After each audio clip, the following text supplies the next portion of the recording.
በእንግሊዝ ፕሪሚየር ሊግ የ23ኛ ሳምንት መርሃ ግብር የፔፕ ጋርዲዮላ ማንቸስተር ሲቲ አንዳች ተአምር ካልተፈጠረ በቀር በሊጉ የመክረማቸው ነገር እያበቃለት የመጣለትን ወልቨርሃምፕተን ወንደረስን በኢታድ የሚያስተናግድ ይሆናል። ሰማዮቹ በተከታታይ 2 ጊዜ በጎረቤታቸው ማንቸስተር ዩናይትድ እና በቻምፒየንስ ሊጉ በኖርዌይ ቦዶ ከደረሰባቸው ሽንፈት መልስ በሚከቡኑት መርሃ ግብር ድል እንደሚያደርጉ የሚጠበቅ ሲሆን በተለይም የሊጉ ተቀናቃኛቸው የሚኬል አርቴታው ቡድን አርሰናል ከጎረቤታቸው ማንቸስተር ዩናይትድ ጋር ከባድ ፈተና እንደሚገጥማቸው የሚጠበቅ ሲሆን ይህን ጨዋታ ድል ማድረግ መድፈኞቹ ላይ ሌላ ጫና ይሆናልና ተክሎቹን ማሸነፍ የውዴታ ግዴታ አድርገው ወደ ሜዳ የሚከትሙ ይሆናል። በአንጻሩ ሮብ ኤድዋርድስን ከቀጠሩ በኋላ ጥሩ መሻሻል ላይ የሚገኙት ወልቨርሃምፕተን ወንደረሶች በሊጉ ለመትረፍ ያላቸውን ጭላንጭል ተስፋ ለማስቀጠል የፔፕ ጋርዲዮላን ማንቸስተር ሲቲ እንደሚፈትኑ ይጠበቃል። የጨዋታ ግምታችሁ ጋርዲዮላ እንዳለው ከሆነ ማለት ነው ቡድን ውስጥ ያለው 100% የሚሆኑ ችግር አውቀዋለሁ እኔም ተጫዋቾቹም ያውቁታል ችግሩን ግን ላንተ አልነግርም አለው ለጋዜጠኛው ዛሬ ፕሬስ ኮንፈረንስ ላይ ማለት ነው። እሺ አትንገረን ግን ፊክስ አድርገው እባክህ እና ፊክስ አድርገው። አያይዞም ሰውየው ማቲያስ ኑኔዝ ለነገው ጨዋታ ይኑር አይኑር ሹር አይደለም ለምን ከቫይረሱ ማገገሙን ዛሬ ከሰዓት ነው የምናውቀው ብሎ ነው ፕሬስ ኮንፈረንስ ላይ የተናገረው። እንዲሁም ማሂዬ ቋሚ ሆኖ እንደሚጀምር አረጋግጦልናል። እኔ በሪኮ ሉዊስ ምክንያት ማለት ነው እኔ ማቲያስ ኑኔዝ በዚህ ያለ ከጠብቀዋለሁ ይጠብቅ ያላቅም ኒኮ ጎንዛሌዝ አይ ዶንት ቲንክ ሶ ነው ያለው ባጭሩ ሲና በቃ ይመለስም አጠብቁ ነው ነገሩ የሚመስለው። እና የይዙ ሌላ ደግሞ ስለ ሮድሪን የተናገረው ሮድሪን ደግሞ ያው ወደ ብቃቱ እስኪመለስ ትንሽ ጊዜ ስጡት ነው ያው ኤሲኤል ጉዳት ነው ምናምን ብሏል። ዋሬቨር ሮድሪ በጣም በቃ እኔ 2000 የባላንዶር አሸናፊ ሮድሪ ይጠብቃለሁ ከዚህ በኋላ ማሰብ በጣም ከባድ ነገር ነው። ብቻ ነገ ወልቭስ ጣልን ማለት ፕሪሚየር ሊጉን 100 ጽፎ ይስጧቸው በቃ እንዲያልኩ ወገን መተናል። የጨዋታ ቀን ይልሃል አባቴ። ሰሞኑን ቀልደኛ ቲም ሆነናል። ዛሬ ግን ቁም ነገር እንደምንሰራ እርግጠኛ ነኝ። ቀልደኛ ቲም ሆነናል፣ ግን ግድ ነው ያስፈልገናል። የጨዋታ ቀን ነው። ሞቅ አድርጉት።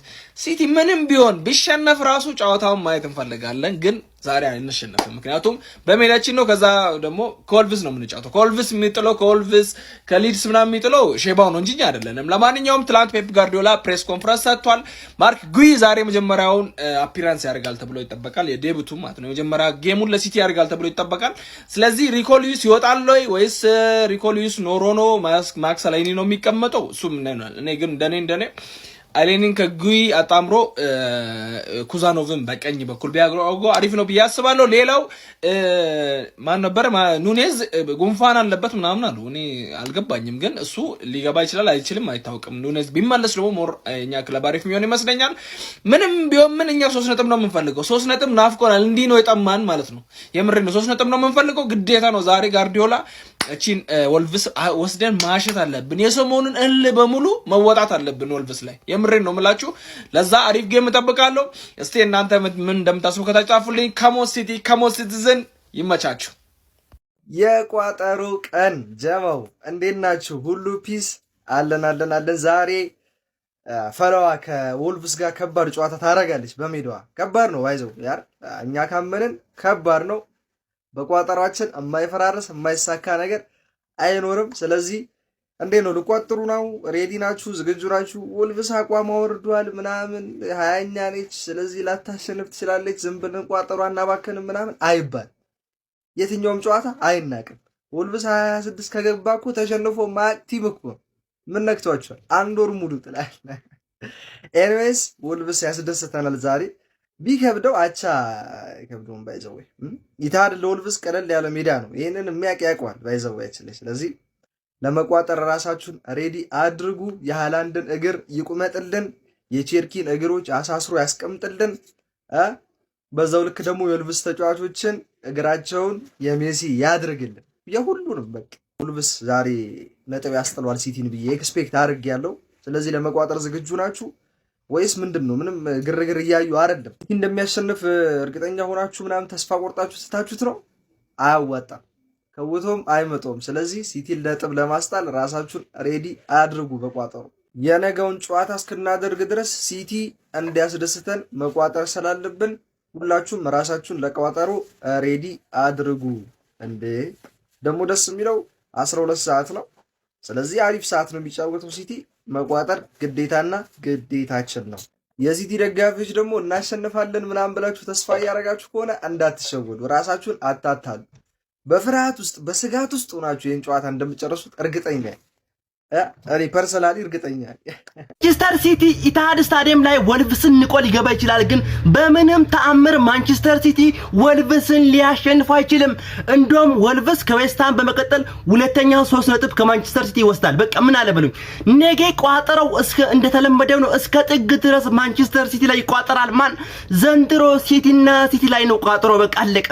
የዘንድሮን ቋጠሮ ብቻ ይስራ እንጂ ቀጣማ ሲቲ ላይ አልቋጠርም። ግን ዘንድሮ ማንቸስተር ሲቲ ማለት ነው እስከ ጥግ ድረስ በየትኛውም ቶርናመንት ዋንጫ የሚባል ነገር በአይኑ እንዳያይ እስከ ጥግ ድረስ ነው ማንቸስተር ሲቲ ላይ መቋጠረው። ማን በቃ የሆነ ይሳካልኛል እኮ አሁን እኮ የተሳካልኝ ነው መቋጠር። ገብተናል ወልቭ ተከስተናል። የምንገጥመው ቲም ማንቸስተር ሲቲ ነው። ማንቸስተር ሲቲ ደግሞ በ2026 ከኛ የማይሻል ቲም ነው። እኛ 20ኛ ላይ ብንሆንም ማለት ነው። እኛ በ2026 5 ነጥብ አሳክተናል ከ3 ጨዋታ። ማንቸስተር ሲቲ ደግሞ ማሳካት የቻለው 2 ጨዋታ አቻ ወጥቶ ከቼልሲና ከብራይተን ጋር በማንቸስተር ዩናይትድ ተሸንፈዋል።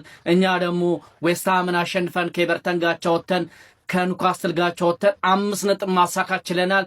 በእነዚህ 3 ጨዋታዎች ደግሞ 4 ጎል ማስቆጠር ሲችል ማንቸስተር ሲቲ ደግሞ 2 ጎል ብቻ ነው ማስቆጠር የቻለው አባቴ። ስለዚህ ስትት እናደርገዋለን። ወቅታዊ አቋም ከሱ የተሻልንን 20ኛ ላይ ብንገኝም ማለት ነው አባቴ። የሚለካው እግር ኳስ በወቅታዊ አቋም እንጂ ባለፈው ነገር ካልክ ይሄው ሊታያል። እዚህ ጋር እንዴት እንደማሰቃየው አየሁ። ከዚህም ልድገምልህ አየሁ። በዚህ ልክ ነበረ ማንፈራፍረው። ስለዚህ ዛሬም እማንሸነፍ ቲም ነን እኛ። 26 ከገባ ሽንፈት አላየን። ስለዚህ አንሸነፍም፣ የእጁን እንሰጠዋለን ነው ማለት። ለማንኛውም ግን አባቴ ለጀማው ሊደር ሼር፣ ኮፒ ሊንክ፣ ሪፖስት ማድረጋችሁ እንዳይዘነጋ፣ ፎሎም እንዳይረሳ። ይቻማችሁ። እዚህ ጋር ደግሞ ሌላ ትኩሳት ወልቭስ ለሲቲ ሌላ ትኩሳት ይሆንበታል ብዬ አስባለሁ። ምክንያቱም ወልቭሶች ከዩናይትድ ጋር ነጥብ ከተጋሩ በኋላ ምንም አይነት ጨዋታ አልተሸነፉም። ምንም አይነት ከ3-2 አሸንፏል፣ 1 አቻ ወጥቷል። ስለዚህ አሁን ደግሞ የደከመውን ሲቲ ነው የሚያገኙት። ቦልድሜት የኖርዌይ ክለብ ያሸነፈውን ነው የሚያገኙት። ታዲያ ይሄ ጨዋታ ለሲቲ ጭንቅ አይሆንም ብላችሁ ታስባላችሁ? ምክንያቱም ሲቲ ማንንም እየለጠፈው ነው በአሁን ሰዓት። ስለዚህ ወልቭስ ደግሞ ከወራጅ ቀጠናው ለመውጣት ይሄን 3 ነጥብ በደንብ ይፈልገዋል። ስለዚህ ሲቲ በዛ ጨዋታ ነው ቅዳሜ በጣም የሚቸገር ነው የሚመስለኝ፣ የሚያሸንፍ ሁሉ አይመስለኝም። ከቻለ አቻ ይወጣል፣ ካልቻለ 3 ነጥቡ ወልቭስ የሚወስደው ነው የሚመስለኝ።